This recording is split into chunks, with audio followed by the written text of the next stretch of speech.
చంద్రబాబు విధ్వంస పాలన కొనసాగుతోంది. పేదల ఇళ్లను కూటమి సర్కార్ నేలమట్టం చేస్తోంది.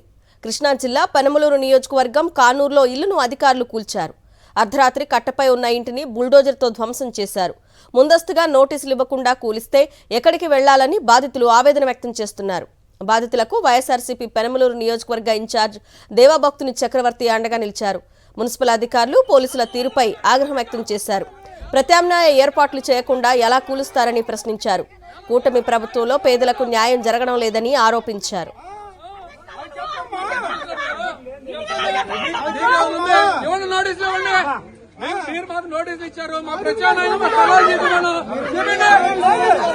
మనుషులు ఉంటారు, ప్రాణాలు పోతాయిగా.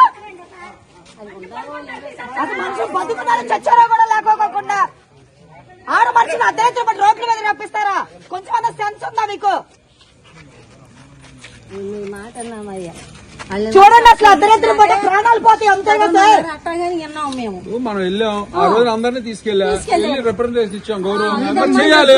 ఇంటిమేషన్ ఇవ్వకోకుండా వేరే ప్లేస్ కూడా చూపించకుండా 40 మందిగా 50 మందిగా ఇళ్ల పట్టాలు ఇవ్వాలని దౌర్భాగ్యమైన స్థితిలో ఉన్నప్పుడు మరి ఎందుకు అజోలికి వెళ్ళడం?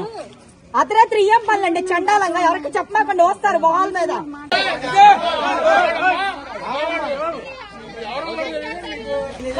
సామాన్లు ఉన్నాయి కదా, ఎలా పడేస్తారు? ఇంటిమేషన్ ఇవ్వకుండా దొంగలా పడేస్తారండి.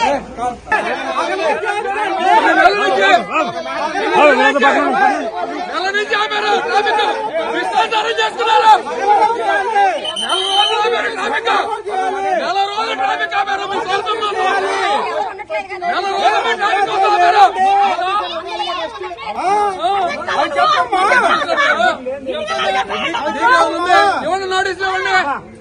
మీరు మాకు నోటీసులు ఇచ్చారు. మా ప్రత్యామ్నాయం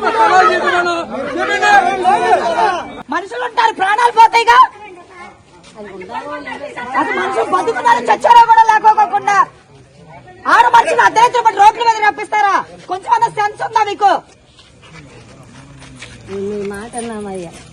చూడండి, అసలు అర్ధరాత్రి పట్టే ప్రాణాలు పోతాయి. అంతేగా సార్, అట్టగానే విన్నాం మేము. మనం వెళ్ళాం, ఆ రోజు అందరినీ తీసుకెళ్ళి రిప్రజెంటేషన్ ఇచ్చాం. గౌరవం చేయాలి. ఇంటిమేషన్ ఇవ్వకోకుండా వేరే ప్లేస్ కూడా చూపించకుండా 40 మందిగా 50 మందిగా ఇళ్ల పట్టాలు ఇవ్వాలని దౌర్భాగ్యమైన స్థితిలో ఉన్నప్పుడు మరి ఎందుకు అజోలికి వెళ్ళడం? అర్ధరాత్రి ఏం పనులండి? చండాలంగా ఎవరికి చెప్పకుండా వస్తారు మొహాల మీద. అవును, అడుగుతున్నా ఓటు రాయాలకి చేసుకోవాలి. మీరు ఎందుకు చేసుకోలేకపోతున్నారు? మీరు ఎందుకు అర్ధరాత్రి పట్టు చేయాలి? మీరు చెప్పండి, మీరు ఎందుకు చేయాలి? మీలో నిజాయితీ ఉంటే స్వచ్ఛందంగా చేసుకుంటారు. అర్ధరాత్రి పట్ల ఎవరు చేసుకోరు, దొంగతనంగా. మీకేం తప్పు? వాళ్ళు పేదలు కాబట్టి రోడ్లు అమ్మేస్తున్నారు. వాళ్ళు మీకు చూపిస్తా అన్నారు. చూపిండి, వాళ్ళకి ప్రత్యామ్నాయం చూపిస్తే మేము ఖాళీ చేస్తామని చెప్పాం కదా. రోజుల నుంచి కూడా మేము అన్ని సహకరించాం. మీరు చేతగానటువంటి వ్యవస్థలో మీరు కొట్టుమెట్టాడితే మీరు మళ్ళీ అన్నారు.